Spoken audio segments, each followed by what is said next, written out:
জুমার সালাতের জন্য মসজিদে আসার তৌফিক দান করেছেন, বলুন আলহামদুলিল্লাহ।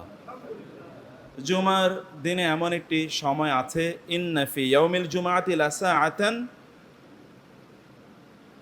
জুমায় এমন একটি সময় আছে যেই সময় ইয়াসআলুল্লাহ আল আবদু আযজা ওয়া জাল্লা ফিহি শাইআন ইল্লা আ'তাহু ইয়াহু, যেই সময় ব্যক্তি বান্দা আল্লাহর কাছে যাই চায় আল্লাহ সুবহানাহু ওয়া তাআলা তাকে তাই প্রদান করেন। হাদিসের একটি ভাষ্য অনুসারে ওয়াহুয়া কাইমুন ইউসাল্লি, ব্যক্তি when he is standing and he is making his prayers to Allah, যখন সে সালাতে দাঁড়ানো অবস্থায় থাকে বা সালাতরত অবস্থায় থাকে এবং আল্লাহর কাছে প্রার্থনা করে। এর মানে হলো যখন খতিব তার খুতবা শুরু করেন অথবা ফাইদা খরাজাল ইমামু, যখন খতিবকে দেখা যায় তারপর থেকে সালাত শেষ হওয়া পর্যন্ত একটি পটেনশিয়াল টাইম, যেই সময়ে আপনি আল্লাহর কাছে যাই চান আল্লাহ সুবহানাহু ওয়া তাআলা আপনাকে তাই প্রদান করবেন। অতএব এটি খুবই গুরুত্বপূর্ণ একটি সময়। দ্বিতীয়ত হচ্ছে আরেকটি সহিহ হাদিস অনুসারে রাসূলুল্লাহ সাল্লাল্লাহু আলাইহি ওয়াসাল্লাম বলেছেন, জুমার দিন যেই সময়ে মানুষের দোয়া কবুল হয় সেটি হচ্ছে বাইনাল আসরি ওয়াল মাগরিবি, অর্থাৎ এটি হচ্ছে সলাতুল আসর এর পর থেকে মাগরিবের সলাত পর্যন্ত। এতটুকু পর্যন্ত আপনি যদি আল্লাহ সুবহানাহু ওয়া তাআলার কাছে দোয়া করেন, আল্লাহ সুবহানাহু ওয়া তাআলা আপনার দোয়া কবুল করে নেবেন ইনশাআল্লাহ। খুবই গুরুত্বপূর্ণ একটি সময়ে আপনারা এখানে আছেন।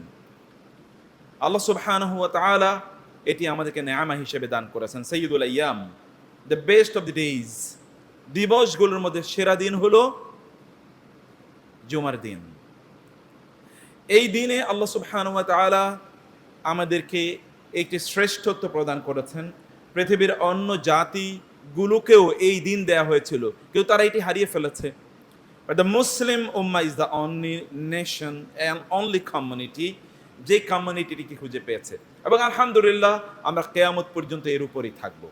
সম্মানিত ভাইয়েরা এবং বোনেরা, আমাদের মধ্যে একদল লোক আছে যে সকল লোকের অবস্থাটা হলো দে আর কাল আদম, মানে they are like those who are not existing. মানে এমন কিছু লোক আছে যারা হচ্ছে অনুপস্থিত লোকের মতো, তার উপস্থিতি কোথাও কোনো ডিফারেন্স মেক করে না।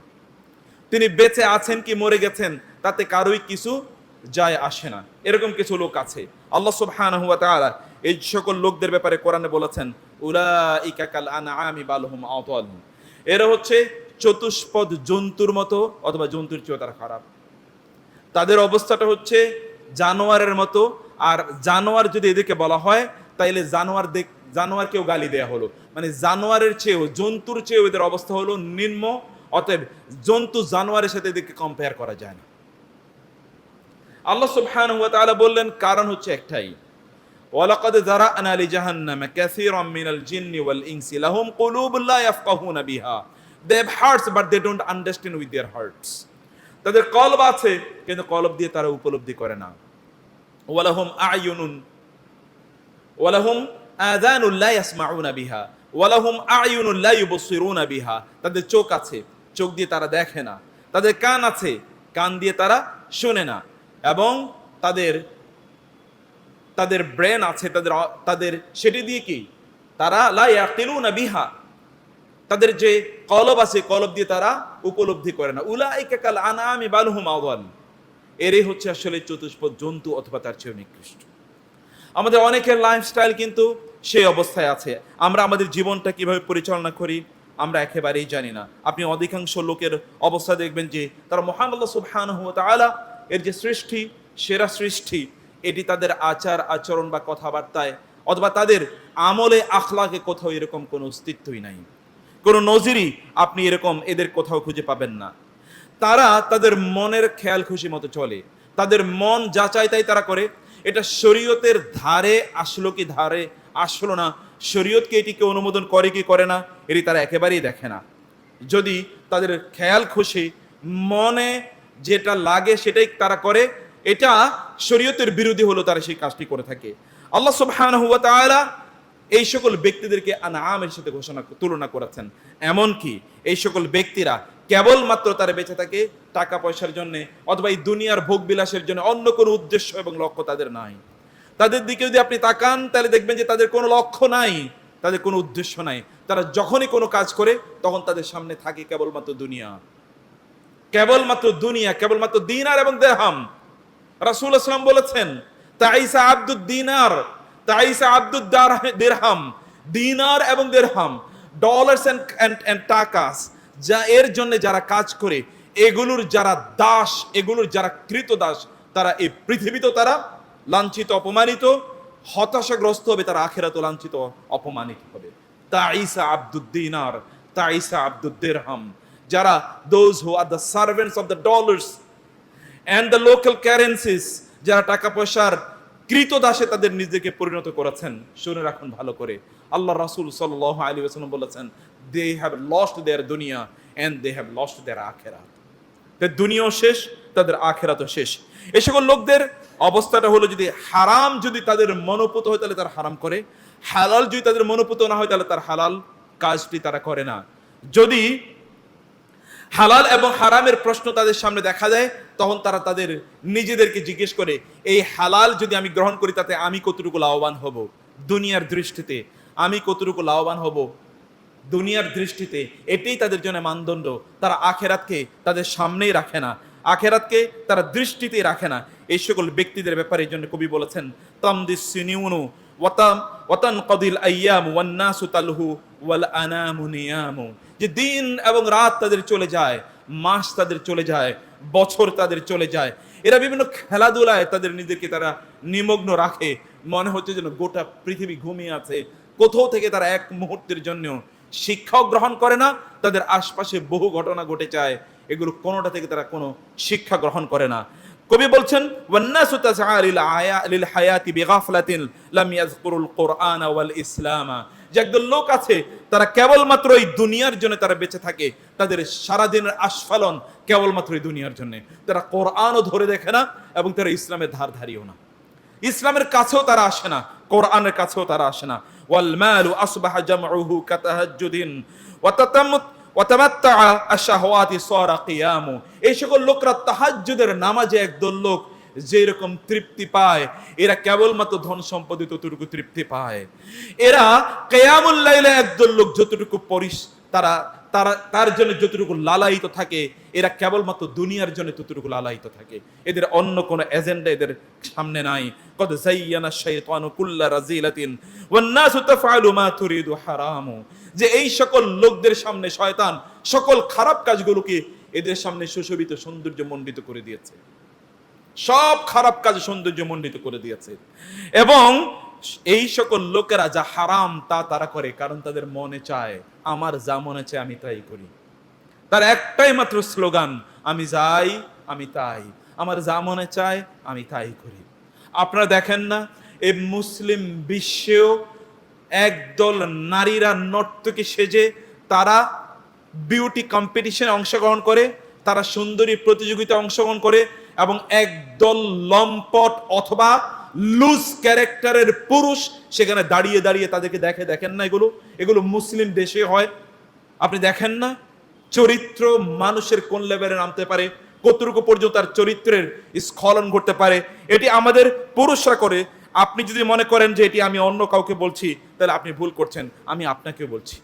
আপনি হয়তোবা অন্য কেউ অশ্লীল নারীদের সামনে বসে দেখছে, আপনি হয়তোবা দূর থেকে ডিভাইসের মাধ্যমে তা দেখছেন।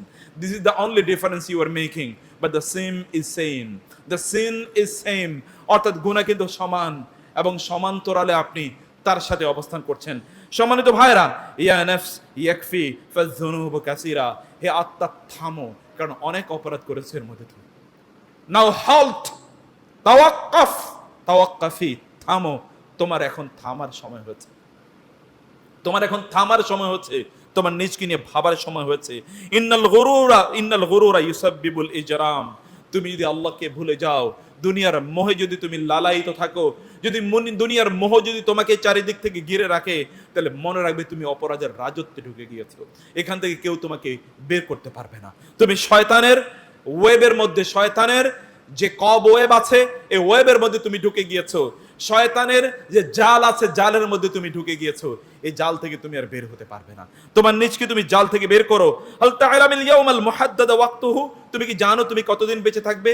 তোমার পূর্বপুরুষদের দিকে তাকাও, দে হ্যাভ সাডেনলি ডাইড, তারা কিন্তু মরে গেছে। তুমিও কিন্তু এইভাবে কোনো একদিন তোমাকে চলে যেতে হবে। আল্লাহু ইয়ালামু ওয়াহদাকাল আল্লাম, মহান আল্লাহ সুবহানাহু ওয়া তাআলা ওয়াহদাহুল আল্লাম, তিনি কেবলমাত্র জানেন when the time will be over for you, when the time will be up, কখন তোমার সময় শেষ হয়ে যাবে। বুখারীর হাদিসে এসেছে মুসা আলাইহিস সালাতু ওয়াস সালামের কাছে মালাকুল মাউত আসলো এবং বলল যে আপনার মৃত্যুর সময় ঘনিয়ে এসেছে। মুসা আলাইহিস সালাতু ওয়াস সালাম প্রচন্ড জেদি একজন নবী, তিনি প্রচন্ড রাগান্বিত হয়ে গেলেন, তুমি আমাকে আগে জানালে না কেন যে আমার মৃত্যুর সময় চলে এসেছে? এমন ভাবে এক থাপ্পড় দিলেন যে সে অন্ধ হয়ে গেছে। মালাকুল মউত রাসূল আল্লাহ সুবহানাহু কাছে গেলেন, ইয়া আল্লাহ, আপনার নবী তো আমাকে অন্ধ বানিয়ে দিয়েছে। আল্লাহ সুবহানাহু বললেন, কেন? বলে তিনি বলেন, আমি কেন তাকে সিগন্যাল দিয়ে যাইনি, এখনো তার নাকি সময় হয়নি, তিনি তো এখন তো মৃত্যুর জন্য তিনি প্রস্তুত না। আচ্ছা ঠিক আছে, যাও তাকে গিয়ে বলো যে তিনি কত বছর বেঁচে থাকতে চান, আমি তাকে তত বছরই হায়াত দেবো, যাও।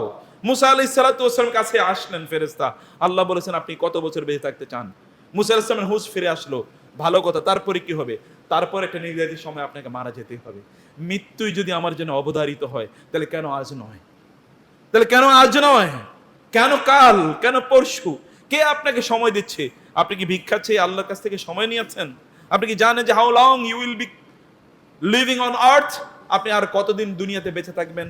আপনাকে কে বলেছে? আপনি কেন এখনো প্রস্তুত নন? আপনার কার্যকলাপগুলোকে এখনো আপনি ঠিক করে নেন না? আপনার এজেন্ডাগুলোকে কেন এখন স্ট্রেইটেন করে নেন না? এখনো কেন আপনি শিলিত করে নেন না, পরিশীলিত করে নেন না, সোজা করে নেন না? এখন আপনার এজেন্ডা বা আপনার প্রায়োরিটি কি, সেগুলোকে এখন আপনি বুঝবেন না। মাযা তাকুলু ইযা হুমিলাত জানাযাতুন, যখন আপনার লাশ নিয়ে যাওয়া হবে তখন আপনি কি বলবেন? একবারও কি ভেবে দেখেছেন? লাশগুলো তখন বলতে থাকে যে আমাকে তাড়াতাড়ি ফাখায়রুন কাদ্দামু। রাসূলুল্লাহ সাল্লাল্লাহু আলাইহি ওয়াসাল্লাম বলেছেন বুখারীর হাদিসে এসেছে, যদি কোনো একজন লাশ, কোনো ব্যক্তি যে মারা গিয়েছে, সেই ব্যক্তি যদি ভালো মানুষ হয়ে থাকে, তাহলে তার আত্মা তাকে বলতে থাকে সামনে নিয়ে যাও, সামনে নিয়ে যাও, আমি তো জান্নাতের পথযাত্রী, দেরি করো না প্লিজ। আর যদি সে জাহান্নামী হয়, তখন সে বলতে থাকে চিৎকার করে, আমাকে কোথায় নিয়ে যাচ্ছ তোমরা? আমাকে নিয়ে যেও না প্লিজ, আমাকে একা রেখে যেও না তোমরা, বলতে থাকে। আপনি সেই আর্তনাদ হয়তো বা শুনতে পাননি, কিন্তু সেটি যে সত্য আর্তনাদ, সেটিকে আল্লাহ রাসূল আপনাকে বলে যাননি, সেটিকে আল্লাহ সুবহানাহু ওয়া তাআলা আপনাকে জানাননি। ওয়াজাআত সাকরাতুল মাউত বিল হক যালিকা মা কুনতা মিনহু তাহির। তুমি তো এইখান থেকেই তুমি নিজকে পালাতে চাইলে, আজকে সেটি তোমার সামনে উপস্থিত। وجاءت كل نفس معها سائق وشهيد لقد كنت في غفلة من هذا فكشفنا عنك غطاءك فبصرك اليوم حديد। আজ তোমার মৃত্যু হয়েছে, তোমার চোখ আমি আজকে খুলে দিলাম। এখানে যে একটা পর্দা আবরণ আমি দিয়ে দিয়েছিলাম, যার কারণে তুমি আখিরাত দেখতে পেতে না, তুমি জান্নাত জাহান্নাম দেখতে পেতে না, তুমি ফেরেশতাদেরকে দেখতে পেতে না, মৃত্যুর পরবর্তী জীবন তুমি দেখতে পেতে না। আজ আমি পর্দা তুলে দিলাম। ফাকাশাফনা আনকা গিতাআক ফাবাসারুকাল ইয়াওমা হাদীদ। আজ তোমার চোখ এবং তোমার দৃষ্টি সুতীক্ষ্ণ। You will visualise everything. তুমি আজ সব দেখবে, কোনো কিছু তোমার কাছে আজকে অস্পষ্ট থাকবে না। আজ তোমাকে আমি সব দেখার সেই ক্ষমতা দিয়ে দেব। সম্মানিত ভাইরা, আমি বলছি যে সেই দিন আসার পূর্বে আপনারা প্লিজ ক্ষান্ত হন। বলা হয় ঈসা আলাইহিস সালাতু ওয়াস সালাম তিনি দুনিয়াকে দেখলেন একজন বুড়ি, খুবই সুন্দরী কিন্তু বুড়ি, যে প্রচুর পরিমাণ অলংকার পড়ে আছে, এরকম একজন বুড়ির আকারে ঈসা আলাইহিস সালাম তিনি এই পৃথিবীকে দেখতে পেলেন এবং তার উপর সকল ধরনের পোশাক এবং সাজসজ্জা নিয়ে সে দৌড়াচ্ছে। এই বুড়িকে জিজ্ঞেস করলেন ঈসা আলাইহিস সালাম যে কাম তাজাওয়াজতি, তুমি কয়জন, হে নারী তুমি কয়জনকে বিয়ে করেছো? তিনি বললেন লা উহসিহিম, আমি কতজনকে বিয়ে করেছি আমি জানি না, কাসীর কাসীর কাসীর, এর অসংখ্য অসংখ্য অসংখ্য। তিনি বললেন আকুল্লুহুম কদ মাতা আনকি, সব কি মারা গিয়েছে তোমার কাছ থেকে? আও কুল্লুহুম তাল্লাকাকি, সবাই তোমাকে তালাক দিয়েছে নাকি সবাই তোমার কাছ থেকে মারা গিয়েছে? সেই নারী বলল বরং আমি সবাইকে হত্যা করেছি, আমি সবাইকে হত্যা করেছি। সেই নারী বল কুল্লুহুম কতালতু, বরং আমি সকলকে হত্যা করেছি। তখন ঈসা আলাইহিস সালাতু ওয়াস সালাম বললেন বুসান লি আজওয়াজিকাল বাকিন কাইফা লা ইয়াতাবিরুনা বিআজওয়াজিকাল মাউদিন, তোমার যেই স্বামীরা এখনো বেঁচে আছে তাদের জন্য তো আমার দুর্ভোগ, তাদের জন্য তো দুঃখ বর্ণনা করা, দুর্দশা বর্ণনা করা ছাড়া কোনো উপায় নাই। তাদের মৃত এই এই যে তোমার যে মৃত স্বামীরা, তাদের কাছ থেকে এই জীবিত স্বামীরা তো এতটুকু শিক্ষা গ্রহণ করে না। তখন তিনি তাকে লক্ষ্য করে বললেন, ইআলাম রাআকাল্লাহ ওয়াসমাঈ বারাকাল্লাহ ফিক।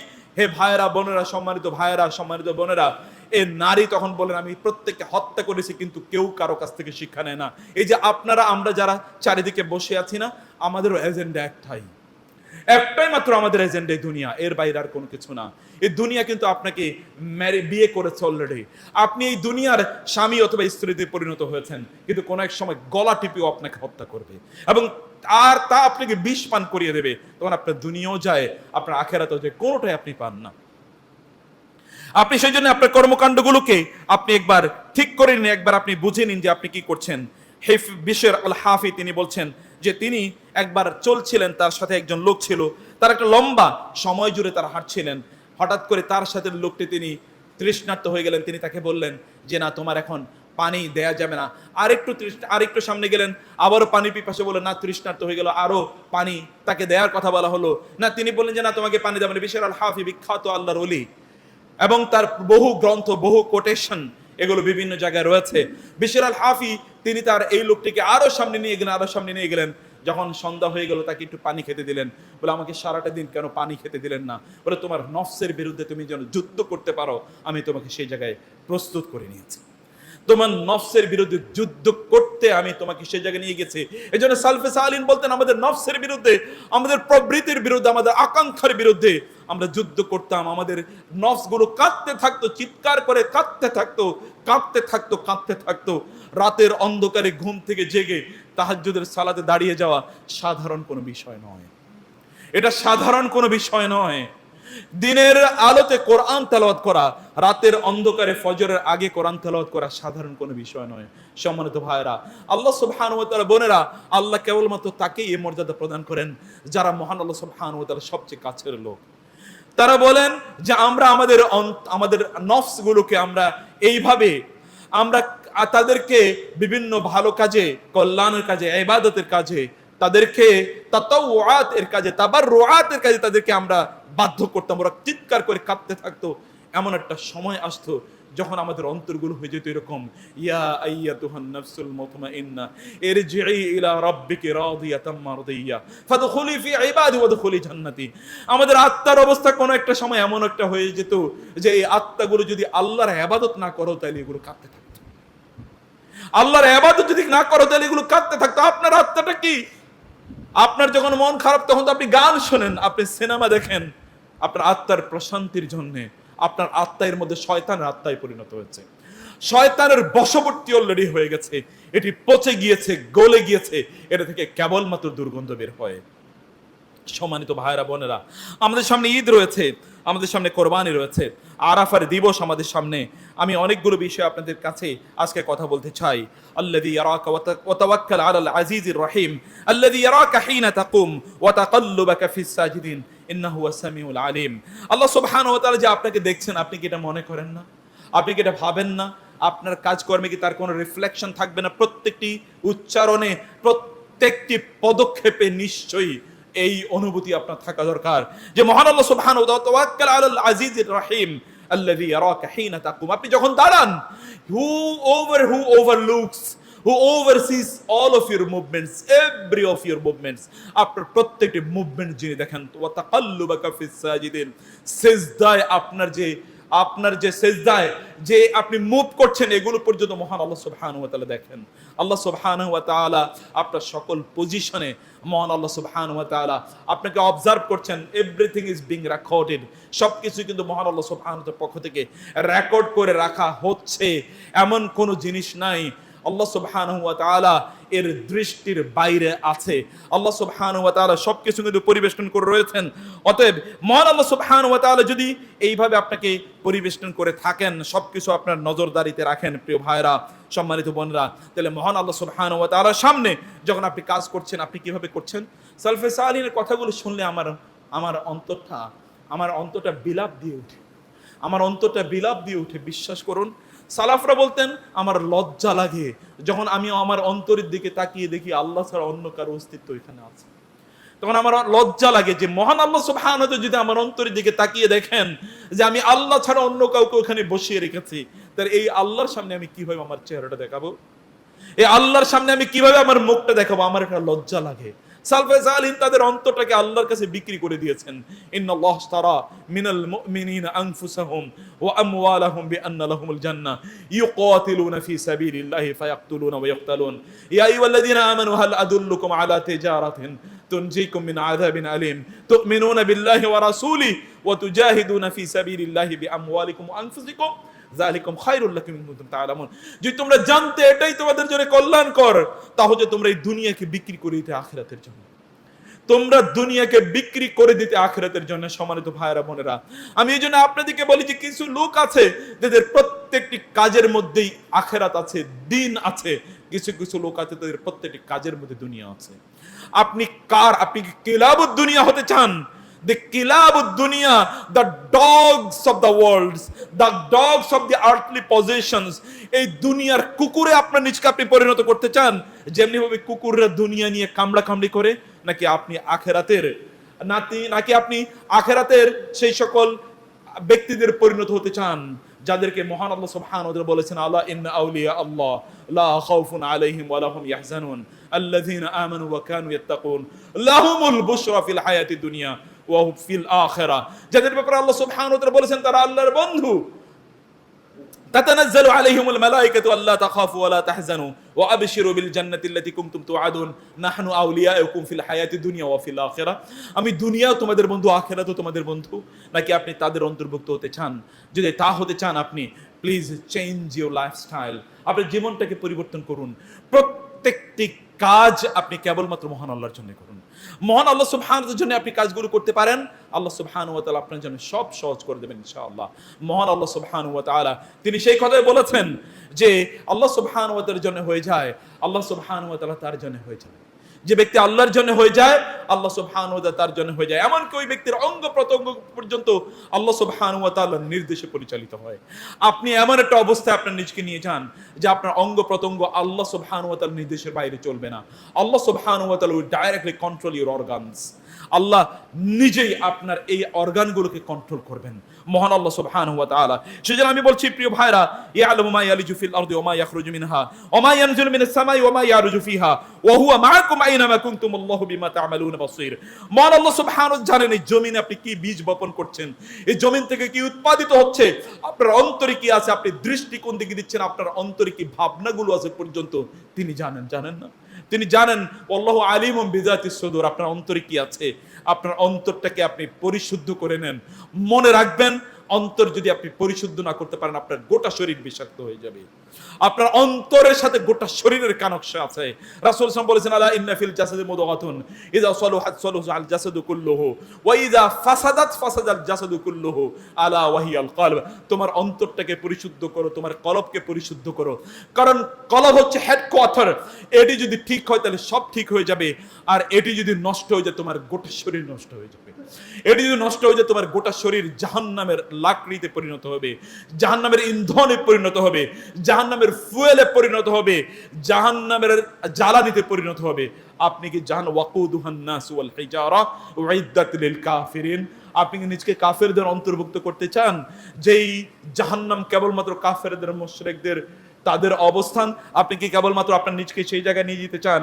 সেই জন্য প্রিয় ভাইরা, আপনার নিজকে আপনি নিশ্চয়ই আপনার নিজকে আপনি পরিবর্তন করুন। আপনার নিজের দিকে আপনি তাকান, আপনার নিজের দিকে আপনি তাকান এবং নিজকে আপনি পরিশুদ্ধ করার, পবিত্র করার চেষ্টা করুন। সম্মানিত ভাইরা বোনেরা, আমি যেই বিষয়টি আজকে আপনার সামনে আলোচনা করব, কয়েকটি গুরুত্বপূর্ণ বিষয়, এটি আমি ভূমিকা বলতে চাই যে নিজকে পরিবর্তন করার জন্য।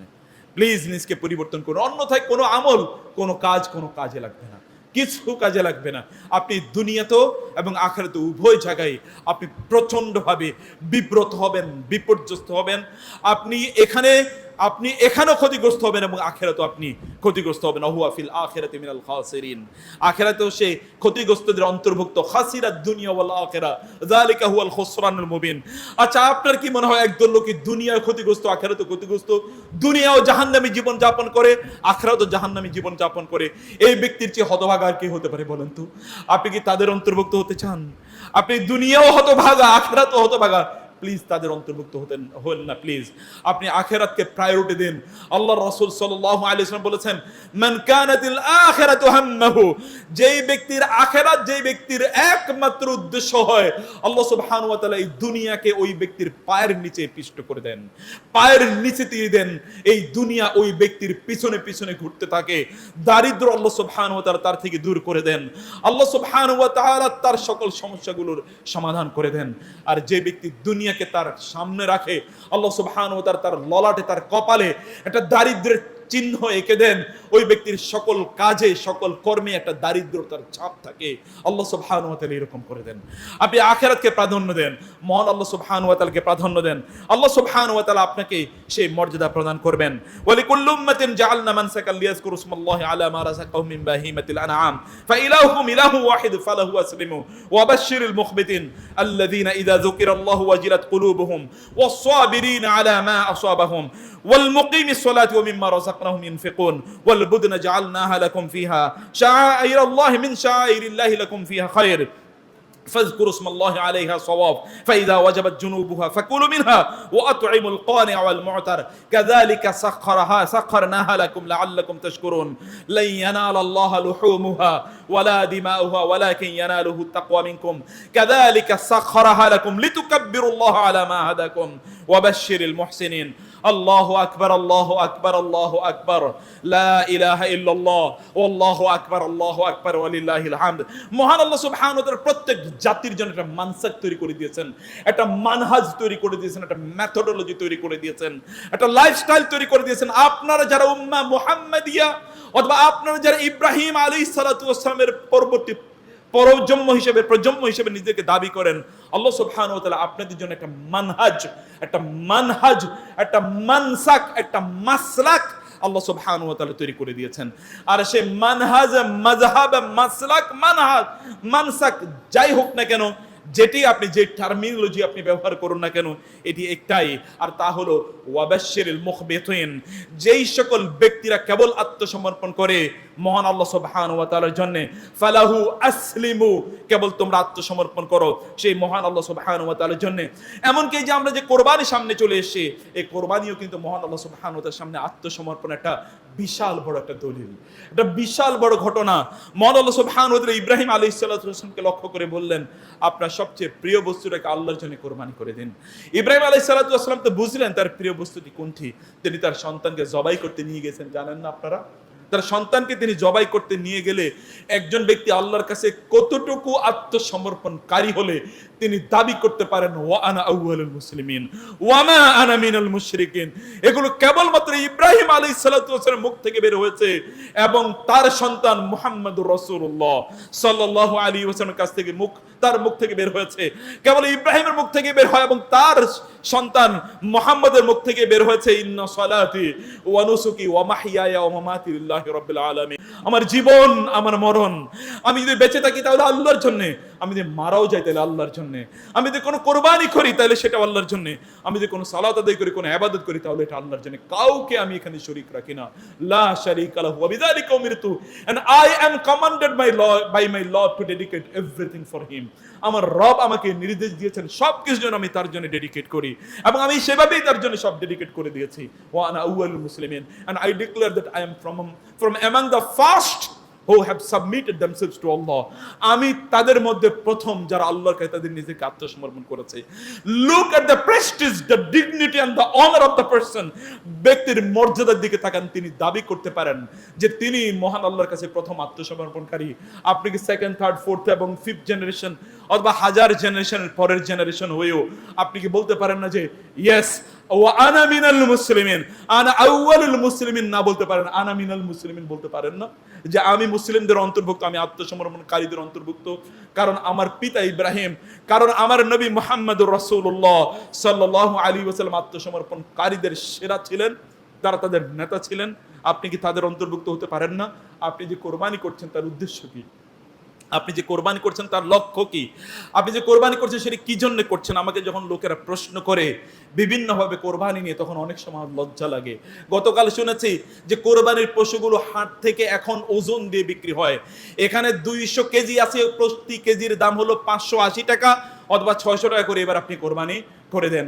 লোকদের একমাত্র এজেন্ডা থাকে আমি কতটুকু মাংস পাচ্ছি, আমার লজ্জা লাগে। এরা যদি মাংস খাওয়ার জন্য কোরবানি করে তাহলে তো ওরা আসলে জাহান্নাম, তাদের ইন্নামা ইয়াকুলুনা ফি বুতুনিহিম নারা ওয়া সায়াসলাউনা সাঈরা, এরা তো আসলে জাহান্নামের আগুন খাচ্ছে এবং অচিরেই ওরা জাহান্নামে নিক্ষিপ্ত হবে। আল্লাহ সুবহানাহু ওয়া তাআলা বলেছেন, হাদিসে কুদসিতে আসছে, মান আশরাকা বিমাই তারাকতুহু ওয়া শিরকাহু, কেউ যদি আমার সাথে শিরক করে, আমার উদ্দেশ্য ছাড়া অন্য কোনো উদ্দেশ্যে কোনো ইবাদত করে, তাহলে আমি তাকে এবং যে উদ্দেশ্যে করেছে দুটোকে আমি ছুঁড়ে ফেলে দেই, দুটোই জাহান্নামের লাকড়িতে পরিণত হয়। আল্লাহ সুবহানাহু ওয়া তাআলা তো সেই কথা বলেছেন। অতএব ব্যক্তিরা, আপনারা যারা মুসলিম তারা কিভাবে এই কাজটি করেন? আপনি বাজার থেকে কোন একজন কোরবানি পশু কিনে নিয়ে আসলে আপনি জিজ্ঞেস করুন কত টাকা দিয়ে কিনেছে, আপনি লাভবান হয়েছেন কিসের দৃষ্টিতে লাভবান হয়েছে? এই লাভ কিসের? মাংসের লাভ নাকি আল্লাহর সাথে? আপনি ব্যবসা করছেন কার সাথে? আপনি কি মাংসের সাথে ব্যবসা করছেন নাকি আল্লাহর সাথে ব্যবসা করছেন? আমি তো বুঝি না। মুসলমানদের এই অধপতন কবে থেকে শুরু হলো? আর এই রোটেন অবস্থা, তারা যে এতটা তারা অসম্মানিত তাদের নিজেদেরকে করেছে, তাদের এজেন্ডাগুলোকে তারা শয়তানের এজেন্ডায় পরিণত করেছে, তাদের এগুলো যে এতটা নষ্ট হয়ে গিয়েছে, এখানে কেবলমাত্র দুর্গন্ধ বের হয়। আমার ভাবতেও লজ্জা লাগে মুসলিমদের অবস্থা, আমার ভাবতেও লজ্জা লাগে প্রিয় ভাইরা মুসলিমদের অবস্থা। কারণ হচ্ছে তিনি কোরবানি দেন একটাই মাত্র কারণ, প্রতিবেশী কি বলবে, তার সন্তানরা কি অন্যের মুখের দিকে তাকিয়ে থাকবে, এটাই তার একমাত্র এজেন্ডা। আজকের মুসলমানরা তাদের আইডেন্টিটি বলে গিয়েছে, তারা বুঝতে পারেনি যে তাদের কি জন্য বেঁচে থাকা দরকার। তাদের বেঁচে থাকা দরকার কেবল আল্লাহর জন্য, এটা তারা ভুলে গিয়েছে। যদি আল্লাহর কসম করে বলি, আবার যদি কেবল আল্লাহর জন্য বেঁচে থাকাটা তারা শেখে, তাহলে গোটা পৃথিবী ইনশাআল্লাহ আল্লাহ সুবহানাহু ওয়া তাআলা আবারও এই মুসলমানদের অধীনে দিয়ে দেবেন ইনশাআল্লাহ। যেমনি ভাবে হাজার বছর ধরে আমাদের পূর্বপুরুষরা এই পৃথিবীকে নিয়ন্ত্রণ করেছিল, আল্লাহ সুবহানাহু ওয়া তাআলা তো সেই জন্যই মুসলিমদেরকে পাঠিয়েছেন। আল্লাহ সুবহানাহু ওয়া তাআলা বলেছেন যে আমি তোমাদেরকে এই জমিনের খলিফা বানালাম, যদি তোমরা আমার দায়িত্ব, আমার সাথে প্রতিশ্রুত যে তোমাদের এজেন্ডা সেগুলো বাস্তবায়ন না করতে পারো, তাইলে আল্লাহ সুবহানাহু ওয়া তাআলা লা ইস্তাখলিফান্নাকুম, আল্লাহ সুবহানাহু ওয়া তাআলা তোমাদের বাইরে অন্য কাউকে আল্লাহ সুবহানাহু ওয়া তাআলা খলিফা বানাবেন, সুম্মা লা ইয়াকুনু আমসালাকুম, অতঃপর তারা তোমাদের মতো হবে না, তারা তোমাদের মতো এরকম জগা খিচুড়ি টাইপের তারা হবে না, তাদের এজেন্ডা কেবল হবে মহান আল্লাহ সুবহানাহু ওয়া তাআলার জন্য। সম্মানিত ভাইরা, সম্মানিত বোনেরা, আপনারা যে কোরবানি করেন, কোরবানির তো মূল উদ্দেশ্য হচ্ছে মহান আল্লাহ সুবহানাহু ওয়া তাআলা অদ্ভুত জাআলনাহু লাকুম মিন শাআইরিল্লাহ লাকুম ফিহা খায়র, এই যে বুদন অথবা এই যে কোরবানির পশুগুলো, এগুলো তো মহান আল্লাহ সুবহানাহু ওয়া তাআলার নিদর্শন। এগুলোর জন্য তো আল্লাহ সুবহানাহু ওয়া তাআলার উদ্দেশ্যে তাকবীর করতে হয়, আল্লাহর প্রশংসা করার জন্য এগুলোকে আপনার কোরবানি করতে হয়। রাসূলুল্লাহ সাল্লাল্লাহু আলাইহি ওয়াসাল্লাম বিদায় হজে তিনি কি পরিমাণ কোরবানি করেছেন চিন্তা করে দেখুন তো। একজন নবী, তার কিছুই নাই, সম্পদ নাই, যাওয়ার সময় তিনি এবং আবু বকর রাদিয়াল্লাহু তাআলা একটি বাহন মাত্র ব্যবহার করেছেন, কারণ সম্পদ নাই, এবং আবু বকর এবং মুহাম্মদুর রাসূলুল্লাহ সাল্লাল্লাহু আলাইহি ওয়াসাল্লাম দুইজনের একটাই মাত্র লাগেজ। আপনি তো কোথায় যাওয়ার জন্য 3টা 4টা লাগেজ লাগে আপনার। এই দুইজন তারা হজ করতে আসছে, তাদের দুইজনের মিলে একটাই লাগেজ। আপনার কি মনে হচ্ছে যে বিশাল বড় 200 কেজির লাগেজ? ওই লাগেজে কি আছে আমি জানি না, তবে আমি এতটুকু অনুমান করতে পারি যে সেখানে হয়তো বা 1-2টো জামা কাপড় ছিল আর সামান্য কিছু খাবার পানীয় ছিল, এর বাইরে কিচ্ছু ছিল না। দুইজনের লাগেজ একটাই, দুইজনের বাহন একটাই। এই বাহন চড়ে তারা সেখানে মক্কার উদ্দেশ্যে তারা আসেন এবং তারা হজ, কিন্তু রাসূলুল্লাহ সাল্লাল্লাহু আলাইহি ওয়াসাল্লাম তার সাথে 100টি উট নিয়ে আসেন, কোরবানি করবেন। 73টি উট নিজের হাতে তিনি কোরবানি করেন, আর বাকি 33টি উট তিনি তার সাথী, তার জামাতা, তার চাচাতো ভাই আলী ইবনে আবি তালিব রাদিয়াল্লাহু তাআলা আনহুকে বললেন, বাকিটা তুমি কোরবানি করো। কান রাসূলুল্লাহ কাসীরাস সালাতি ওয়া কাসীরা আন-নাহর, রাসূলুল্লাহ সাল্লাল্লাহু আলাইহি ওয়াসাল্লামকে আল্লাহ নির্দেশ প্রদান করলেন, ফাসাল্লি লিরাব্বিকা ওয়ানহার, আপনার রবের জন্য আপনি সালাত আদায় করুন, আপনার রবের জন্য আপনি কোরবানি করুন। আল্লাহ দুটো নির্দেশ তার গোটা জীবন জুড়ে তিনি এতটা পালন করেছেন, তিনি সবচেয়ে বেশি নামাজ আদায় করতেন। আয়েশা রাদিয়াল্লাহু তাআলা আনহা কি তাকে বলেননি? বুখারীর বহু হাদিসে এরকম এসেছে যে আপনাকে কেন এত সালাত আদায় করা লাগে? আফালা আকুনু আবদান শাকুরা, তিনি তখন বলেছেন, আল্লাহ সুবহানাহু ওয়া তাআলার কৃতজ্ঞ বান্দা তো আমি।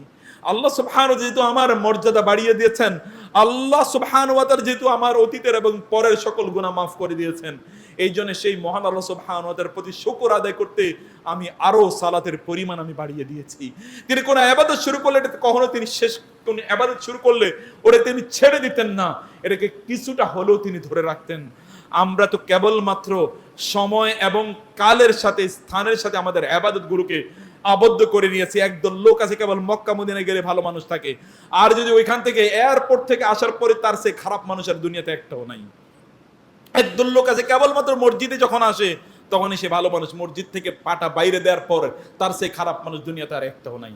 একদল লোক কেবলমাত্র কিছু সময়ের সাথে তার নিজকে ভালো বানানোর বানানোর প্রতিজ্ঞা করেছে, অথবা কিছু সময়ের সাথে ভালো বানানোর প্রতিজ্ঞা করেছে, অন্য সময় most of the time they forget Allah সুবহানাহু ওয়া তাআলা, most of the time they remember শয়তান, they forget Allah. Most of the time they fulfill the agendas of shaitan, sidelining the agenda of Allah. অধিকাংশ সময় তারা শয়তানের agenda বাস্তবায়ন করে, মহান আল্লাহ সুবহানাহু ওয়া তাআলা তাদের প্রায়োরিটির লিস্টের মধ্যে থাকে না। সম্মানিত ভাইরা, আপনারা যারা কোরবানি করতে যাচ্ছেন, আমি আপনাদেরকে বলছি এগুলো আপনারা ভালো করে শুনুন। আপনি কোরবানির পশু কিনছেন, সোশ্যাল মিডিয়াতে একটা বড় করে আপনি পোস্টার দিয়ে দিলেন, আমি এত টাকা দিয়ে কোরবানি গরু কিনছি। কার জন্য কিনেছেন? সোশ্যাল মিডিয়ার জন্য, তো ওইটাই খেয়ে ফেলবে, ওইটা আল্লাহ সুবহানাহুর জন্য আর পুষবে না। লা ইয়ানালাল্লাহু লুহুমুহা ওয়ালা দিমাউহা ওয়ালাকিন ইয়ানালুহু তাকওয়া মিনকুম কাযালিকা সাখখারাহা লাকুম লিতুকাব্বিরুল্লাহা আলা মা হাদাকুম ওয়ালাআল্লা ওয়াবাশশিরিল মুহসিনিন। আল্লাহ সুবহানাহু বললেন মুহসিন সেই সকল ব্যক্তিরা যারা সবগুলো কাজ কেবল মহান আল্লাহ সুবহানাহুর জন্য করে। সালফে সালিহিন তারা তো লুকিয়ে তারা ইবাদত করতেন, এমনকি সালাফদের আমি বহু জীবনী পড়েছি, যখন তারা কোরআন তেলাওয়াত করতেন, সালাতে দাঁড়াতেন, কেউ যদি আসতো দ্রুত তারা কোরআন বন্ধ করে দিতেন, কারণ অন্য কেউ যদি কেউ দেখে ফেলে যদি আল্লাহ সুবহানাহু বলেন তুমি মানুষের জন্য কাজটি করেছো। আমি তাদের লাইফস্টাইলের কথা জানলে আমার নিজকে আমি এত ছোট মনে করি যে তাদের সামনে আমাদের অবস্থাটা কি। এদেরকে যদি আল্লাহ সুবহানাহু ওয়া তাআলা জিজ্ঞাসা করেন তাহলে আমাদের অবস্থাটা হবে কি? যদি তাদের এই আশঙ্কা থাকে, আতঙ্ক থাকে আল্লাহর সামনে দাঁড়ানোর, তাহলে আমাদের অবস্থাটা কি? ওয়ালিমান খাফা মাকামা রাব্বিহি জান্নাতান। আল্লাহর সামনে দাঁড়ানোর ভয় একজন ব্যক্তিকে কতটা পায়াস বানায় দেখেন না। আল্লাহ সুবহানাহু ওয়া তাআলা এই সকল ব্যক্তির জন্য ডাবল জান্নাতের ব্যবস্থা রেখেছেন দেখেন না। কারণ একটাই, ওয়ালিমান খাফা মাকামা রাব্বিহি, আল্লাহর সামনে দাঁড়ানো কে এই সকল লোকেরা ভয় পায়। এবং এই জন্য আল্লাহ সুবহানাহু ওয়া তাআলা তাদের জন্য ডাবল পুরস্কারের ব্যবস্থা রেখেছেন। প্রিয় ভাইরা, ডাবল প্রয়োজন আপনার, কিন্তু আপনি কমপক্ষে এক গুণ পান। কমপক্ষে আপনার জন্য ততটুকু পান, ততটুকু নেয়ার জন্য আপনার নিজকে আপনি প্রস্তুত করুন। আল্লাহ সুবহানাহু ওয়া তাআলার জন্যই কেবলমাত্র আপনাদের ইবাদত থেকে আপনার নিবেদিত করুন। প্রিয় ভাইরা, আমরা তো আসলে একদল সুবিধাবাদী মুসলিম। আমি অন্য সময় আপনাদেরকে গল্প বলেছিলাম যে একজন এশার নামাজে গিয়ে তিনি দেখলেন যে সূরাতুল বাকারা তেলাওয়াত করেছে। সূরাতুল বাকারা তেলাওয়াত এত লম্বা, ইমাম সাহেব এত লম্বা তেলাওয়াত করেছে যে মুসল্লি যিনি নতুন নামাজ পড়তে এসেছেন ওনার পা ব্যথা হয়ে গেছে। উনি চিন্তা করলেন সূরা বাকারা এত লম্বা সূরা, তিনি ফজরের নামাজ আবার পড়তে আসেন, কেউ তাকে অনুপ্রাণিত করেছে ফজর নামাজ পড়ার জন্য। ফজর নামাজে ইমাম সাহেব সূরা ফিল দিয়ে পড়া শুরু করেছে। সূরা ফিল দিয়ে যখন পড়া শুরু করে তখন ওই যে মুসল্লি সে সেখান থেকে অলরেডি পালিয়ে চলে গেছে। লোকেরা জিজ্ঞেস করলো কি ব্যাপার, পালিয়ে চলে গেলেন কেন? বলে এশার নামাজে তিনি বাকারা পড়েছেন। বাকারা মানে গাভী, গাভীর সূরাই যদি এত বড় হয় তাহলে ফিল মানে হাতি, এটা কত বড় সূরা হবে। আমি ভয়ে নামাজই ছেড়ে দিয়ে দিছি। আমরা তো আসলে সুবিধাবাদী মুসলমান। আমি কেবলমাত্র আমার এজেন্ডাটা সামনে রাখি, কেবলমাত্র আমি আমার এজেন্ডাটা দেখি, অন্য কোনো কিছুই না। ওয়াত্তিনি ওয়াজ্জাইতুনি ওয়াতুরি সিনিনা ওয়া হাযাল বালাদিল আমিন। একজন জাইতুন ফল নিয়ে আসছিলেন, তো তাকে কেউ জিজ্ঞেস করলো যে সূরা 3টা পড়ো তো, তখন তিনি বললেন ওয়াত্তিনি ওয়াতুরি সিনিনা ওয়া হাযাল বালাদিল আমিন। বলে জাইতুন বলো না কেন? কারণ তুমি জানো নাকি যে আমি জাইতুন নিয়ে এসেছিলাম? জাইতুন তার সামনে তিনি বলতে চান না, কারণ তার সাথে শেয়ার করতে হবে। আপনাদেরও তো অবস্থা এরকম। এখন দেখেন না ফ্রিজের দাম বেড়ে গেছে। গতকাল একজন লাইভে আমাকে প্রশ্ন করেছে যে স্যার আমরা কতদিন কোরবানির গোশত আমাদের ফ্রিজে রাখতে পারবো? সুবহানাল্লাহ, এটাও একটা question is very welcome question, no problem. আল্লাহ সুবহানাহু ওয়া তাআলা ইন্টেনশন, মানুষের নিয়তের কথা জানেন। তিনি হয়তোবা জানতে চেয়েছেন যে আমি রাখতে চাই না, বিলিয়ে দিতে চাই, হতে পারে আল্লাহ সুবহানাহু ওয়া তাআলা জানেন। কিন্তু মানুষের মাথায় কি এজেন্ডা নাই? কোরবানি গোশত ফ্রিজ আপ করে রাখা নিষিদ্ধ নয় বটে, কিন্তু আপনার ইন্টেনশনটা কি এটাই দেখতে হবে। বহু লোক তো 6 মাসে তার কতটুকু গোশত কেনা লাগে এগুলো তিনি চিন্তা করে তারপরে কোরবানি গরু তিনি কেনেন। যে 6 মাসটা আমার এত টাকা লাগতো, ঠিক আছে আমি এত দামি আমি একটা গরু কিনবো, তার তো এজেন্ডা একমাত্র গোশত খাওয়া। যদি আল্লাহর কসম আপনার এজেন্ডা যদি গোশত খাওয়া হয় তাহলে আপনি গোশত কিনে নেন, প্লিজ কোরবানি করবেন না। কোরবানি করে আপনার জাহান্নামের স্থানটাকে আপনি নিশ্চিত করে দিয়েন না। কারণ আল্লাহ সুবহানাহু ওয়া তাআলা ছাড়া অন্য কারোর জন্য আপনি করেছেন আল্লাযী খালাকাল মাউতা ওয়াল হায়াতা লিয়াবলুয়াকুম আইয়ুকুম আহসানু আমালা। আল্লাহ তোমাদেরকে মৃত্যু দেন এবং জীবন দেন এটা জানার জন্য তোমাদের আহসানু আমালা, তোমাদের আমলের দিক থেকে কে সবচেয়ে বেশি ইখলাসধারী এবং সবচেয়ে বেশি ইহসানধারী। ইখলাসধারী মানে হচ্ছে কেবল আল্লাহর জন্য করেছে কাজটি, ইহসানধারী মানে হচ্ছে কেবলমাত্র সুন্নাহর মাধ্যমে সে কাজটি সম্পাদন করেছে। তোমাদের কে কি উদ্দেশ্যে কাজটি করে মহান আল্লাহ সুবহানাহু ওয়া তাআলা আমাদেরকে সেটি কেবলমাত্র করতে দেন। প্রিয় ভাইরা, আমাদের মুসলমানিত্বর অবস্থাটা এইরকম।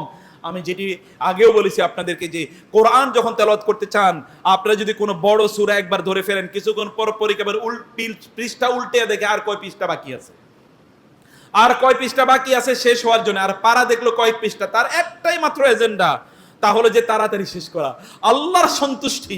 অথবা এই জায়গায় তার মনই নাই, তার মনোযোগী এখানে তৈরি হয় না। মহান আল্লাহ সুবহানাহু, আমরা ভাষা ইবাদতের মধ্যে আমাদের নিজেদেরকে আমরা নিমজ্জিত করে রেখেছি। Feel Allah, feel the existence of Allah, আল্লাহ সুবহানাহু ওয়া তাআলাকে অনুভব করুন এবং মহান আল্লাহ সুবহানাহু ওয়া তাআলাকে আপনি অনুভব করার চেষ্টা করুন। রাসূলুল্লাহ সাল্লাল্লাহু আলাইহি ওয়াসাল্লাম বলেছেন, আলবানী হাদিসটিকে সহিহ বলেছেন, তিরমিজিতে হাদিসটি এসেছে, তিনি তার সহিহ সুনান তিরমিজি হাদিসটি বর্ণনা করেছেন। রাসূলুল্লাহ সাল্লাল্লাহু আলাইহি ওয়াসাল্লাম বলেছেন, ইন্নামাদ দুনিয়া লি আরবাআতি নাফারিন, দুনিয়াটা হচ্ছে 4 ধরনের লোকের জন্য। ভালো করে শুনুন, আপনি কোন ক্যাটাগরির মধ্যে পড়েন ভালো করে শুনুন। 4 ক্যাটাগরির লোকের জন্য। আব্দুর রাযাকাহুল্লাহু মালান ওয়া ইলমান, এক ব্যক্তিকে আল্লাহ সুবহানাহু ওয়া তাআলা ইলমও দিয়েছেন, সম্পদও দিয়েছেন, এবং এই ব্যক্তি এই ইলমের মাধ্যমে দ্বীনের পথে মানুষকে ডাকে, নিজেও চলে, এবং তার সম্পদের মাধ্যমে সে নিজেরও কল্যাণ করে, মানুষেরও কল্যাণ করে। এই ব্যক্তি বিআলাল মানাজিল, তার মানাজিল মর্যাদা হবে সবার সেরা, সবার সেরা মর্যাদার অধিকারী হবে এই ব্যক্তি।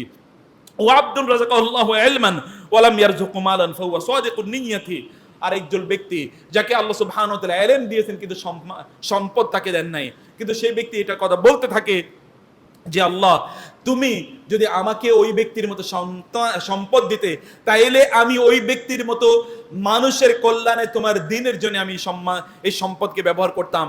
এই ইলমধারী ব্যক্তিকে আল্লাহ সুবহানাহু ওয়া তাআলা ওই ইলম এবং সম্পদের অধিকারী ব্যক্তির সমান মর্যাদা প্রদান করবেন।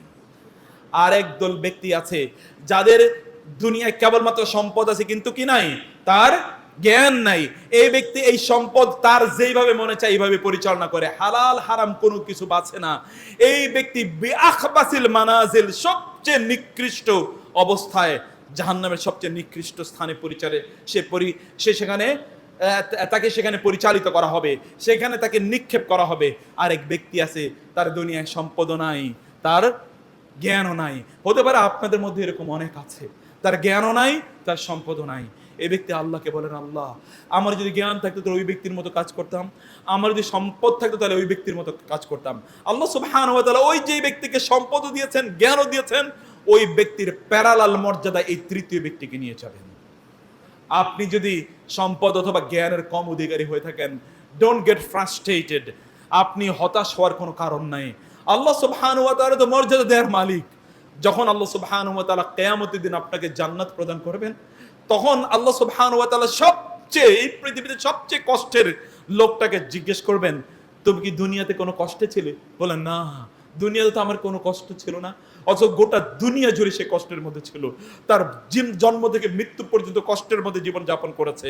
যখন তাকে জান্নাত দেওয়া হবে, হি উইল ফরগেট এভরিথিং, সে সব কিছু ভুলে যাবে। প্রিয় ভাইরা, সম্মানিত বোনেরা, জান্নাত এমন একটা জায়গা।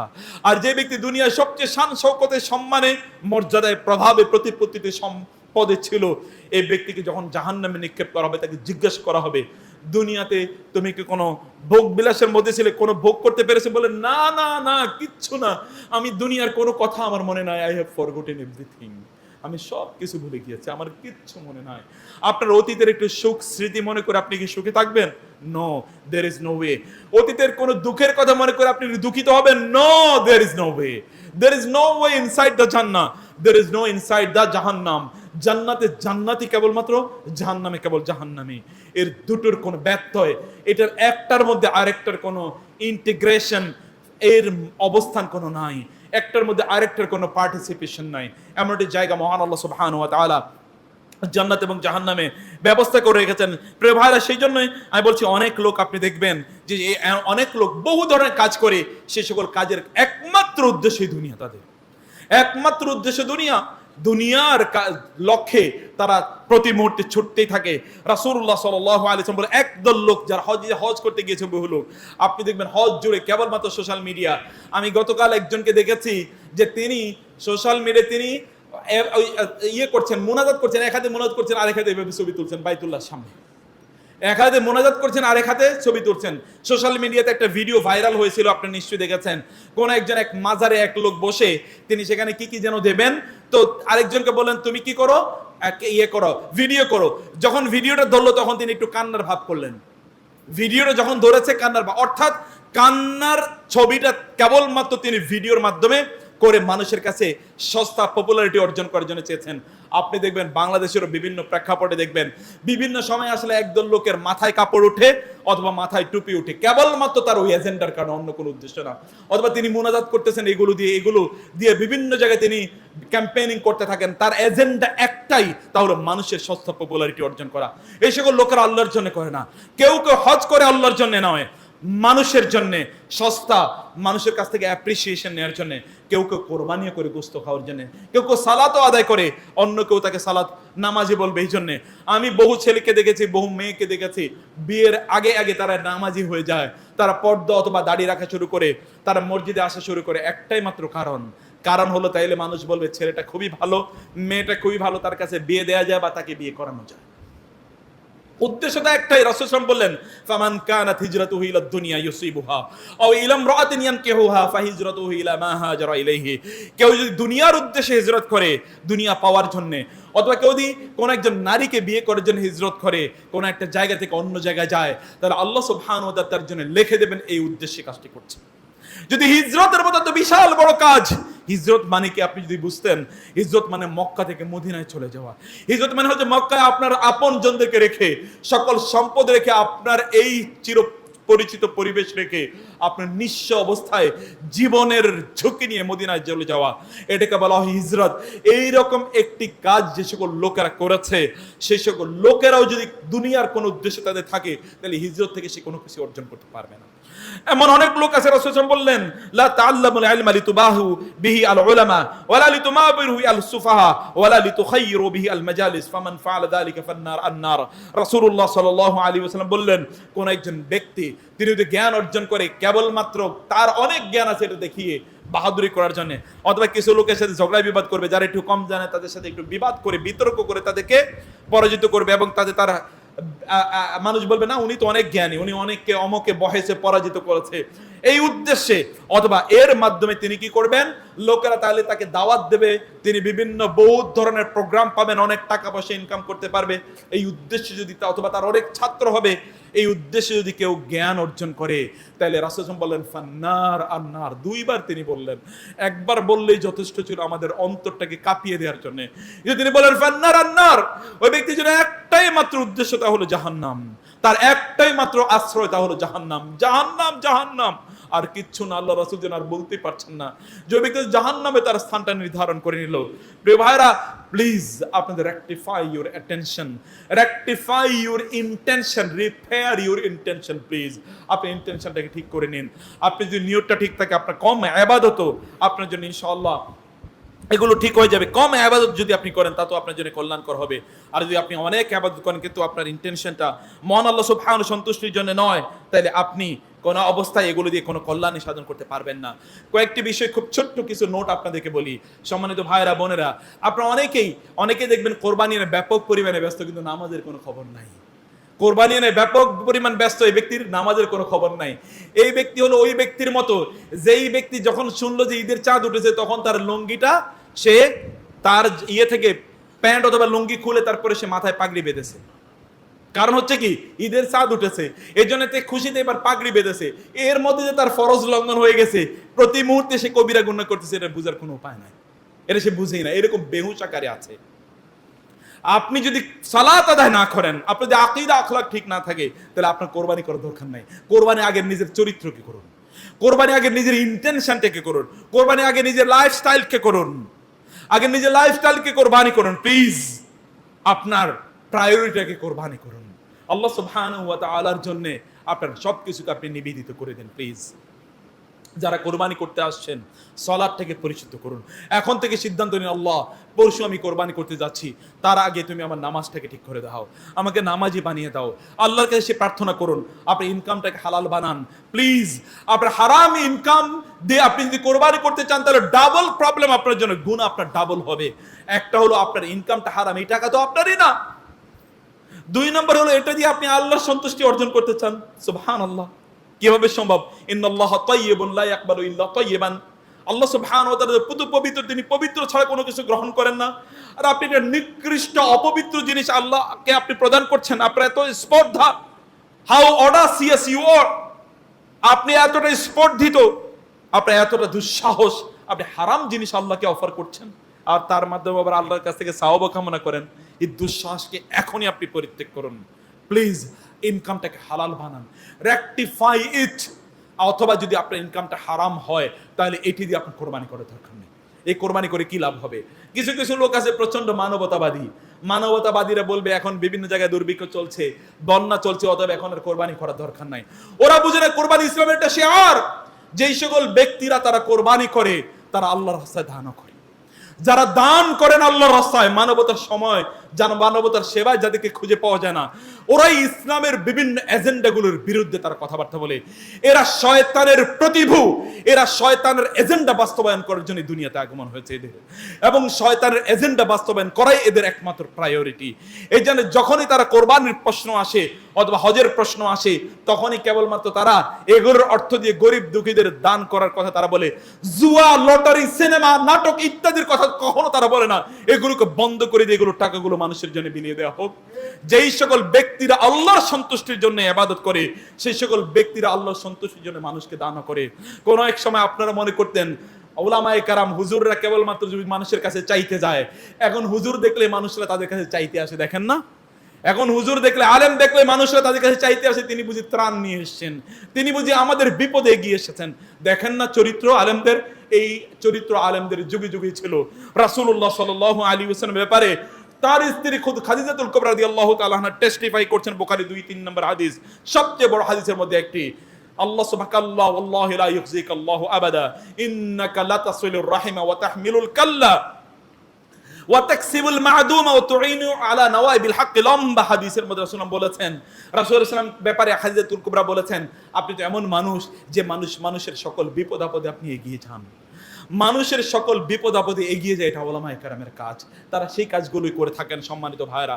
দ্বিতীয়ত বিষয় হচ্ছে রাসূল সাল্লাল্লাহু আলাইহি ওয়াসাল্লাম যখন মদিনায় যখন দুর্ভিক্ষ লাগে, রাসূলুল্লাহ সাল্লাল্লাহু আলাইহি ওয়াসাল্লাম তখন তিনি বলেন নাই যে মদিনায় দুর্ভিক্ষ লেগেছে যেহেতু অতএব টাকাগুলো মানুষের মাঝে বিলিয়ে দাও, বরং তিনি বলেছেন তোমরা কোরবানি করো, কোরবানির গোশতগুলো তোমরা 3 দিনের বেশি তোমাদের ঘরে রেখো না, তোমরা মানুষকে বিলিয়ে দাও। যদি কোরবানি না করো, যে সকল লোকেরা এতদিন পর্যন্ত গরু পেলেছে তাদের গরুগুলোর কি অবস্থা হবে চিন্তা করে দেখেন না। এই সকল শয়তানদের একমাত্র এজেন্ডা হচ্ছে মানুষের বিপদ আরো মাল্টিপ্লাই করা ওদের উপর। এই জন্য যখন কোরবানি হয়, ওই সকল লোকেরা, বছরে বহু লোক আছে ওরা কেবল কোরবানির সময় গরু মাংস খেতে পারে। আপনারা জানেন না এই সকল লোক এই কোরবানির সময় ওদের কিছু সুযোগ সুবিধা হয়। এই কোরবানির কারণে গ্রাম অঞ্চলে, প্রত্যন্ত অঞ্চলে মানি সার্কুলেশন হয়, মানুষের কাছে টাকা পৌঁছে যায়। এই কোরবানির কারণে একদল লোকের কাছ থেকে সম্পদ বের হয়ে যায়। আল্লাহর কসম, আল্লাহর কসম, আল্লাহর কসম, যারা কোরবানি দেয় না ওরা মানবতার কাজে ওদের কোনোদিন টাকা লাগবে না। ওরা যদি করে থাকে তাহলে কেবলমাত্র তাদের পাবলিক এজেন্ডা বাস্তবায়ন করার জন্য। 1 কোটি টাকা মানুষের জন্য খরচ করেছে, 10 কোটি টাকা অ্যাডভার্টাইজমেন্ট করে অথবা বিজ্ঞাপন দিয়ে ওরা কাটিয়েছে। ওরা 1 টাকা খরচ করেছে, 100 টাকা তারা মানুষকে দান করার জন্য 10 জন মিলে তারা ছবি তোলে। এগুলো দেখেন না? 20টা পত্রিকাকে অথবা টেলিভিশনকে তারা ডেকে নিয়ে যায়, কারণ তারা 10 টাকা অথবা 10টা কলা তারা বিতরণ করবে। এগুলো আপনারা নিশ্চয়ই জেনে থাকেন। অতএব মানুষের জন্য কেবল তারা করে যারা মহান আল্লাহ সুবহানাহু ওয়া তাআলাকে ভালোবাসে, কারণ তারা জানেন আল্লাহ সুবহানাহু ওয়া তাআলা কিয়ামতের দিনে সকল ব্যক্তিদেরকে প্রশ্ন করবেন যে আমার অসুস্থ লোকদের জন্য তোমরা কি করেছো, নিপীড়িত মানুষের জন্য কি করেছো, আমি যখন ক্ষুধার্ত ছিলাম, তৃষ্ণার্ত ছিলাম, তখন তুমি কি করেছো। এটা হাদিসে কুদসি। রাসূলুল্লাহ সাল্লাল্লাহু আলাইহি ওয়াসাল্লাম জানান, আল্লাহ সুবহানাহু ওয়া তাআলা বলেন এই ভয়ে এবং আল্লাহর ভালোবাসা তারা এই কাজগুলো করে। সম্মানিত ভাইরা, ফাক্কু রাকাবাতিন আও ইতআমুন ফি ইয়াউমিন যী মাসগাবা ইয়াতীমান যা মাকরাবা আও মিসকিনান যা মাতরাবা সুম্মা কানা মিনাল্লাযিনা আমানু ওয়া তাওয়াসাউ বিল হাক্কি ওয়া তাওয়াসাউ বিল মারহামা উলাইকা আসহাবুল মাইমানা। আল্লাহ বলেছেন জান্নাতি তো ওই সকল লোকেরা যে সকল লোকেরা অন্যদের বিপদ আপদে তাদের সামনে এগিয়ে যায়, এরা তো জান্নাতি লোক। আল্লাহ বলেছেন আমরা কেবলমাত্র জান্নাতে যাওয়ার জন্য মানুষের জন্য করি, আমরা মানুষকে দেখানোর জন্য মানুষের জন্য করি না। এটা আমাদের একমাত্র এজেন্ডা এবং আমরা এই জন্যই বেঁচে থাকি এবং এই জন্যই আমাদের জীবনের এজেন্ডাকে প্রায়োরিটিকে আমরা সেট আপ করে নেই। সম্মানিত ভাইরা এবং বোনেরা, আপনারা আগামী পরশু ইনশাআল্লাহ আপনারা কোরবানি করবেন। কোরবানির গরুগুলো, কোরবানির পশুগুলো যখন কিনে নিয়ে আসবেন, এই পশুগুলো কিনতে গিয়ে আল্লাহর জন্য কিনবেন এবং আল্লাহ সুবহানাহু ওয়া তাআলা সামনে রাখবেন। আপনার গরু কত বড়, আপনি গত বছর কত দিয়ে করেছেন, আজকে এই বছর আপনি কত দেবেন, তা আপনার সামনে রাখার দরকার নাই। আপনার সামর্থ্য থাকলে আপনি কোরবানি করুন, সামর্থ্য না থাকলে আপনার করার দরকার নাই, কিন্তু আপনার নিয়ত থেকে আপনি পরিশুদ্ধ করে নিন। আপনি যখন কোরবানির পশু কিনবেন, আপনার সামর্থ্য অনুসারে সবচেয়ে ভালোটি, সবচেয়ে সুন্দরটি আপনি করে নিয়ে আসুন। এর প্রতি মূলত আপনার মায়া থাকা। মূলত আপনি তো কোরবানির পশু নিয়ে আপনি কোরবানি করছেন না, মূলত কোরবানি করছেন আপনার সম্পদ। মনে রাখতে হবে আপনার সম্পদ। আপনি যদি 1 লক্ষ টাকা দিয়ে কোনো গরু কেনেন, সেটার দাম যদি আদতে 70,000 টাকা হয়, আল্লাহর কাছে আপনি 1 লক্ষ টাকা কোরবানি করেছেন তার সওয়াব পাবেন। আপনি তো you are not loser, you are not losing anything. আপনি কোনো কিছু লুজ করছেন না, আপনার লস করা কোনো কিছু নাই। অতএব আপনি এটি করবেন না। যারা কোরবানির গরু পশু যারা কিনতে চান, তারা বিভিন্ন ধরনের অপরাধ তারা করে থাকেন। ওইখানকার হাসিল অথবা ওইখানে যে আপনার ট্যাক্স দেওয়ার কথা, এগুলোকে না দেওয়ার অনেকের বিভিন্ন ধরনের, সেখানে বিভিন্ন ধরনের কূট কৌশল তারা ব্যবহার করার চেষ্টা করে। মনে রাখবেন যারা এগুলো নিয়েছে তাদের এখানে অনেক খরচ আছে। অতএব তারা এটা সরকারের কাছ থেকে তারা এটি টাকা দিয়ে তারা নিয়েছে। তারাও যদি জুলুম করে তাহলে কিয়ামতের দিন আল্লাহর সামনে তাদেরকে দাঁড়াতে হবে। কিন্তু আপনি জুলুম করবেন না। আপনি ওই ব্যক্তির হক মেরে তারপরে আপনি কোরবানি করেন কিসের টাকায়? আপনি ওই টাকা কোথায়? আপনি ওই কোরবানি দিয়ে কি করবেন? শুধুমাত্র গোশতই খাওয়াবে, আর কোনো কিছুই হবে না। আপনি কোরবানির পশু কোরবানি নিজে পারলে নিজেই করবেন। কোরবানির আমাদের এই মসজিদে ইনশাআল্লাহ ঈদের সালাত অনুষ্ঠিত হবে 7টায়। ইনশাআল্লাহ যেন আপনারা দ্রুত গিয়ে কোরবানি করতে পারেন। রাসূলুল্লাহ সাল্লাল্লাহু আলাইহি ওয়াসাল্লাম 7টায় নিয়ে, এটি আসলে 5:30 থেকে 6টায় হওয়ার কথা ছিল, কিন্তু আমাদের চরিত্র তো ঠিক হয় নাই। 6টায় দিলে কয়জন লোক আসবে আল্লাহ সুবহানাহু ওয়া তাআলা ভালো জানেন। রাসূলুল্লাহ সাল্লাল্লাহু আলাইহি ওয়াসাল্লাম তিনি এই ঈদের দিন সূর্যটি অল্প একটু 2, 3, 5, 7 মিটার উপরে উঠলে রাসূলুল্লাহ সাল্লাল্লাহু আলাইহি ওয়াসাল্লাম তিনি ঈদের সালাত আদায় করতেন। ঈদের দিনের প্রথম কাজ হতো তার এটি। আর আপনারা তো দোকানে গিয়ে যাবেন, চা খাবেন, বিড়ি সিগারেট খাওয়ার অভ্যাস আছে একদল মুসলমানের, যারা দুনিয়া থেকে জাহান্নাম নিয়ে যায় মুখে করে। এদের আখেরাতে আর কি থাকবে? এটা তো দুনিয়া থেকে প্রমাণিত, নতুন করে তার প্রমাণ করার কিছু নাই যে সে কোন দিকে যাবে। একজন মুসলিম সে পেঁয়াজকে, হালাল জিনিসকে মসজিদে আসা যদি নিষিদ্ধ হয়, কারণ তার সাথে ফেরেশতা থাকে না, ফেরেশতার গন্ধে দুর্গন্ধে চলে যায়, তাহলে একজন মুসলমান এই জিনিস কিভাবে মুখে নেয়? ওর কাছে তখন ফেরেশতা থাকে না, তখন থাকে কি? একমাত্র থাকে শয়তান। শয়তান তার বন্ধুতে পরিণত হয়। এগুলো আপনি করবেন, তারপরে আপনি আস্তে ধীরে জুমার মসজিদ আপনি কি পড়বেন? ঈদের নামাজ পড়তে আসবেন? নো, আপনাকে আর্লি আসতে হবে। আর্লি এসে আপনি সালাত আদায় করুন এবং দ্রুত গিয়ে নিজে কোরবানি করুন। অমুক হুজুর যাবে, তারপর উনি একটা জবাই করবে। এর কেন? আপনি মুসলমান না? আপনি জবাই করতে জানেন না, শিখেন নাই এখনো? মানুষ জবাই করতে তো ঠিকই শিখেছেন, কেবলমাত্র কোরবানি জবাই করতে, কোরবানির পশু জবাই করতে পারেন না। এই তো এতটা স্টুপিড কেন আপনি আপনার নিজকে করেছেন? এতটা এমন করেছেন কেন? আমি কোরবানি করতে দেখতে পারি না কোরবানির পশু, ও কিন্তু মানুষের প্রতিদিনই জবাই করতেছে। কেবলমাত্র কোরবানির পশু জবাই, কোরবানির পশু জবাই করুন, তার মধ্যে সওয়াব আছে। মানুষকে যে কোনো ভাবে হোক জবাই করা আপনার জন্য জাহান্নামকে চিরস্থায়ী করে দেবে। ওমান কাতালা মুমিনান মুতাআম্মিদান ফাজাযাউহু জাহান্নামা খালিদান ফিহা ওয়া গাদিবা আল্লাহু আলাইহি ওয়া লা'নাহু ওয়া আ'আদ্দা লাহু আযাবান আলীমা। অতএব আপনি আপনার নিজকে প্রায়োরিটি দেন, জবাই করুন। কোরবানির পশু খাওয়ার একমাত্র পশু কোরবানির এজেন্ডা যেন একমাত্র না হয় যে আপনি কেবলমাত্র গোস্ত নিজে খাবেন।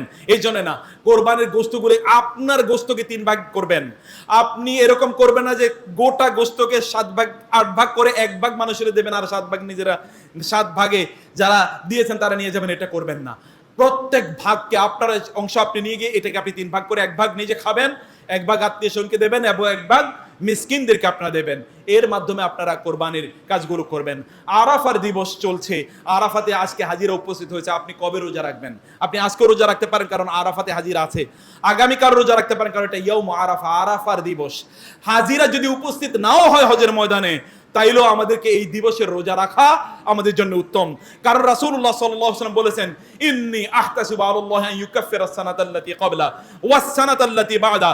যদি এই আরাফার দিবসে আমরা রোজা রাখি, আল্লাহ সুবহানাহু ওয়া তাআলা আমাদের অতীতের 1 বছরের পরের 1 বছরের গুনাহ মাফ করে দেবেন। অতএব এটা তো আরাফার দিবসের রোজা। এটি যদি তৃতীয় বিশ্বযুদ্ধ অথবা এর আগে বহুবার যুদ্ধ হয়েছে, তখন তো আরাফার ময়দানে কেউ যেতে পারে নাই। অথবা পারবে না এমনও হতে পারে, তখনও আপনি রোজা রাখবেন। 100 বছর আগে আপনি কবে রোজা রেখেছেন? তখন কি আপনি দেখেছেন টেলিভিশনে যে ওইখানে আরাফাতে লোকেরা উপস্থিত হয়েছে? তখন তো আপনি দেখেন নাই।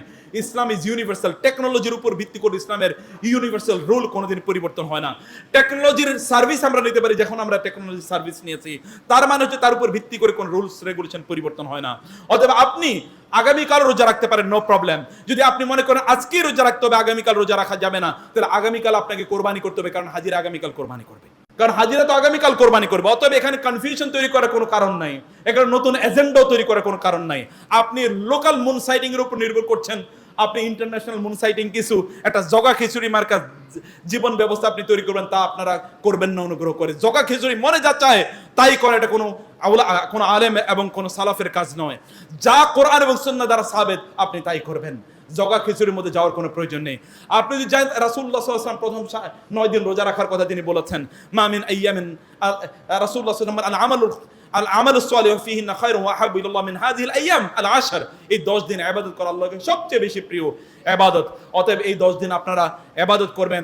10ম দিন কোরবানি, ওই দিন রোজা রাখা হারাম, কিন্তু এই প্রথম 9 দিন আপনারা রোজা রাখতে পারেন। আজকে রোজা রেখেছেন যারা, আগামীকালও আপনারা রোজা রাখতে পারেন ইনশাআল্লাহ।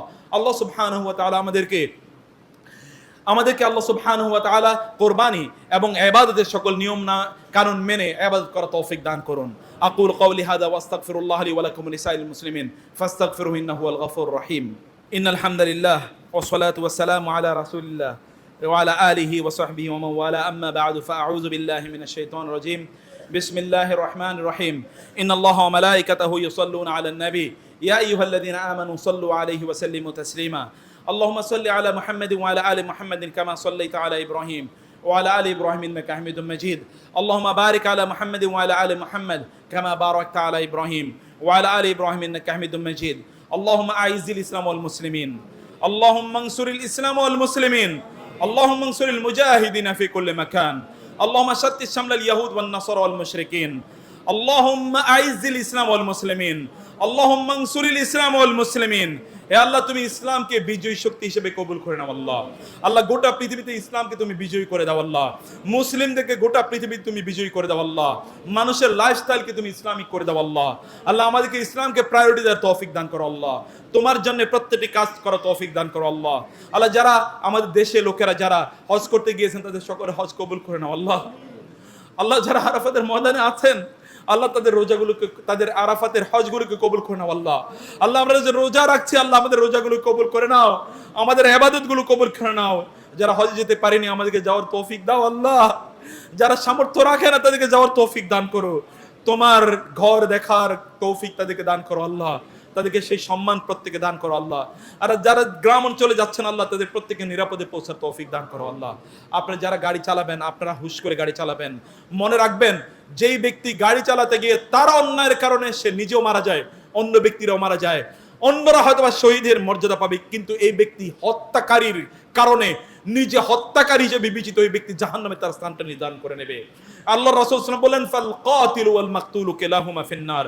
কখনো কখনো হত্যাকারী নিজে এবং যাকে হত্যা করা হয়েছে তারা উভয়ে জাহান্নামে যেতে পারে।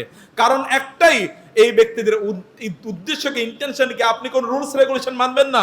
রাস্তায় চলার জন্য কিছু রাস্তার হক আছে ইসলামী শরিয়া মোতাবেক, এই হক পালন করা দরকার। রাস্তায় চলবেন, মানুষের অধিকার নষ্ট করবেন না, হর্ন বেশি দেবেন, তাতে মানুষ ক্ষতিগ্রস্ত হবে। যত্রতত্র পার্কিং করে সেখানে আপনি ট্রাফিক জট তৈরি করবেন। কোথাও যাওয়ার জন্য এখন দেখা যাচ্ছে যে 18 ঘন্টা, 20 ঘন্টা, 22 ঘন্টা, 24 ঘন্টা লাগে। এই যে মানুষকে কষ্ট দেয়া, যারা বিভিন্ন জায়গায় যানজট তৈরি করছেন, এরা কবিরা গুনাহ, মানে হচ্ছে আকবারুল কাবারে, সবচেয়ে বড় কবিরা গুনাহ করছেন।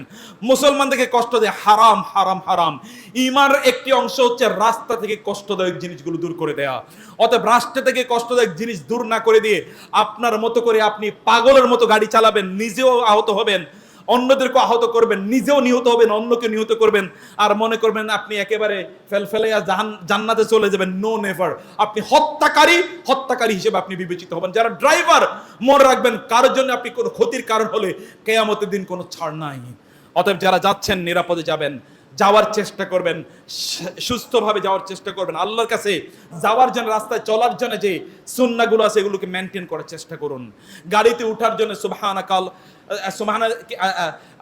যেটা আল্লাহ সুবহানাল্লাযী সাখখারা লানা হাযা, বিসমিল্লাহ সুবহানাল্লাযী সাখখারা লানা হাযা। অথবা যে আপনি ইয়েতে চড়েন, আপনি নৌকার কোনো জানে চলেন, তখন আপনি কি বিসমিল্লাহ মাজরিহা ওয়া মুরসাহা, এই যে দোয়া যেগুলো আছে সেগুলো আপনি ডান পা দিয়ে গাড়িতে উঠেন না, বাম পা থেকে নামেন। মুসলমান কিভাবে গাড়িতে বাম পা দিয়ে উঠে? তার মানে ও ইসলাম বুঝেই না, তার কাছে ইসলাম নাই। ও যখন জামা পরে ডান দিক দিয়ে পড়তে, ও জানেই না দিন কাকে বলে। এইভাবে আপনাদের দিনটাকে আপনার পরিচালনা করুন। হে আল্লাহ, তুমি আমাদেরকে কবুল করে নাও, আমাদের পরিবারগুলোকে কবুল করে নাও। হে আল্লাহ, তুমি আমাদের ইবাদতগুলো কবুল করে নাও। আল্লাহ, আমাদের হজ কোরবানি সব তোমার জন্য। আল্লাহ, আমাদের জীবন তোমার জন্য ওয়াকফ করে দিতে চাই। তুমি আমাদের অন্তরটাকে সেভাবে পরিচালিত করো। আল্লাহ, আল্লাহুম্মা হদি কুলুবানা, আল্লাহুম্মা হদি কুলুবানা। হে আল্লাহ, আমাদের অন্তরটাকে হেদায়েত দান করো। আল্লাহ, আল্লাহুম্মা যাক্কি কুলুবানা ইয়া আল্লাহ, আল্লাহুম্মা যাক্কি কুলুবানা। হে আল্লাহ, আপনি আমাদের অন্তরটাকে, ইন্নী আসআলুকাল হুদা ওয়াত তুকা ওয়াল আফাফা ওয়াল গিনা, ইয়া রাব, আপনার কাছে আমরা আমাদের অন্তরের পবিত্রতা এবং অন্তরের শুদ্ধতা, তাকওয়া আমরা আপনার কাছে প্রত্যাশা করি। আপনি আমাদের অন্তরটাকে পরিশুদ্ধ করুন, তাকওয়া প্রদান করুন। ইবাদাল্লাহ রাহমাকুমুল্লাহ, ইন্নাল্লাহা ইয়ামুরু বিল আদলি ওয়াল ইহসান ওয়া ইতাই যিল কুরবা ওয়া ইয়ানহা আনিল ফাহশাই ওয়াল মুনকারি ওয়াল বাগই ইয়াইযুকুম লাআল্লাকুম তাযাক্কারুন ফাযকুরুনি আযকুরুকুম ওয়াশকুরু লি ওয়া লা তাকফুরুন।